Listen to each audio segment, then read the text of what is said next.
नमस्कार, जय हिंद। मैं हूं रौनक और आप देख रहे हैं फनतंत्र। चीन मोहल्ले का वो गुंडा है जिसके आंख दिखाने पर अक्सर लोग रास्ता छोड़ दिया करते थे। पहली बार उसके साथ ये हुआ है कि वो किसी को आंख दिखा रहा है और कोई रास्ता नहीं छोड़ रहा है। अब वो आगे बढ़ता है तो उसके कान के नीचे दो पड़ सकती है और वो अगर पीछे हटता है तो पूरे मोहल्ले में उसकी बेइज्जती हो सकती है। पाक और नेपाल जैसे उसके जेब कतरे दोस्त उसकी इज्जत करना बंद कर सकते हैं। मोदी जी ने भी कल अचानक लेह पहुंचकर चाइना को यही मैसेज दिया कि बेटा हम तो पीछे नहीं हटेंगे, तुमने अगर ज्यादा आंख दिखाई तो तुम्हारी गोटियां निकालकर क्राइम मास्टर गोगो के भतीजे के साथ कंचे खेल लेंगे। नीमू में भारतीय फौजियों के बीच उन्होंने कल जो भाषण दिया उसे सुनकर तो एक बार को जिनपिंग का भी दिल कर रहा होगा कि चाइना के राष्ट्रपति के पद से इस्तीफा देकर मेरठ में लहसुन का ठेला ही लगा लूं। मैं पूछता हूं, एक फौजी को और क्या चाहिए? देश का मुखिया अगर उसके कंधे पर हाथ रखकर उससे कहे कि मुझे तुम पर गर्व है, पूरे देश को तुम पर गर्व है, तुमसे भी ज्यादा उस मां पर गर्व है जिसने तुम्हें पैदा किया है, वो उनसे कहे कि तुम्हारा हौसला उन पहाड़ों से भी ज्यादा बुलंद है जिन पर तुम चढ़ते हो, तुम्हारे इरादे उन चट्टानों से भी ज्यादा मजबूत हैं जिनसे तुम घिरे हो, तो ये सब सुनकर किसका सीना चौड़ा नहीं हो जाएगा? एक लीडर का यही तो काम होता है कि जब जिसकी जरूरत हो उसके साथ वो खड़ा दिखे। इस पर भी कुछ लोग कंप्लेंट कर रहे हैं कि अरे मोदी जी तो नीमू गए थे, वो तो टूरिस्ट स्पॉट है, जाना था तो गलवान वैली जाते।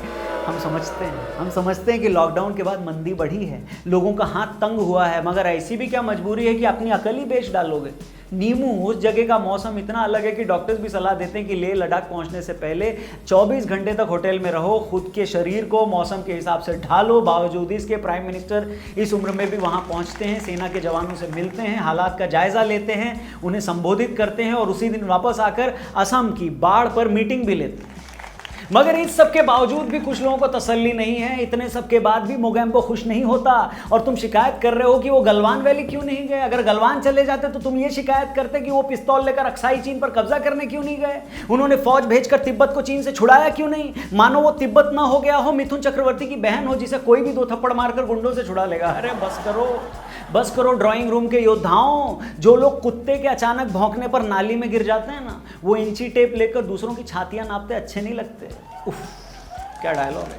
आई थिंक ये बेस्ट पार्ट है वीडियो का, काट के टैग करना इंस्टा और ट्विटर पे। खैर, राजनीति में बहुत सारी चीजों के सांकेतिक महत्व भी होते हैं। प्रधानमंत्री अगर ले गए थे तो ये चीन को एक साफ संदेश था कि तुम अगर अभी भी नहीं माने तो पेल दिए जाओगे।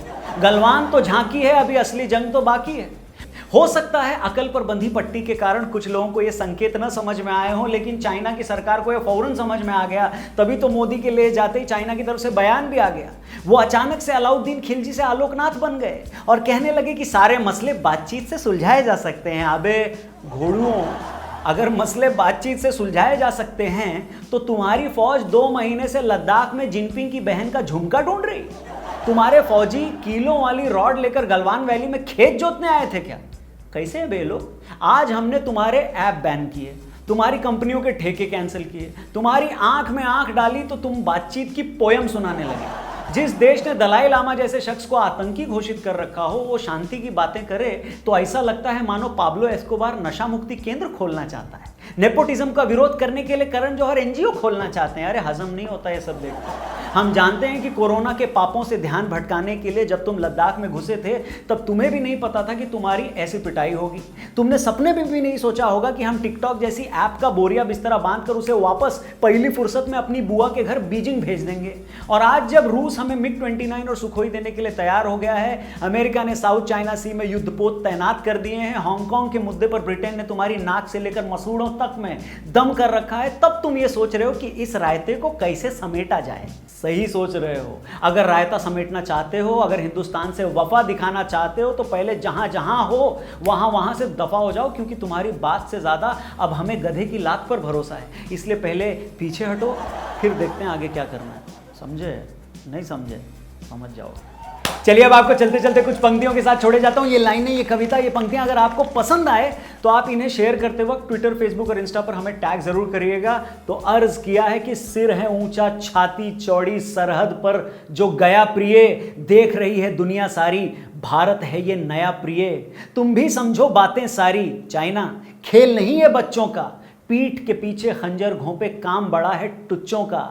अरे हो जमीन या चमगादड़ वो सब वैरायटी खाता है, मैन्युफैक्चरर हब बनकर जो वायरस को फैलाता है। अरे हमें नहीं मतलब तुमसे, तुम कितने भी हो ढीठ प्रिय, हमें पता है कैसे करते बिगड़े बच्चे ठीक प्रिय। और आखिरी दो पंक्तियां हमारे जवानों की वीरता को नमन करते हुए आप जरूर सुनिएगा कि वीर बड़ा है वो जवान सरहद पर लड़ने को जो जाता है, आंख में चमक, बटुए में फैमिली और दिल में भारत माता है।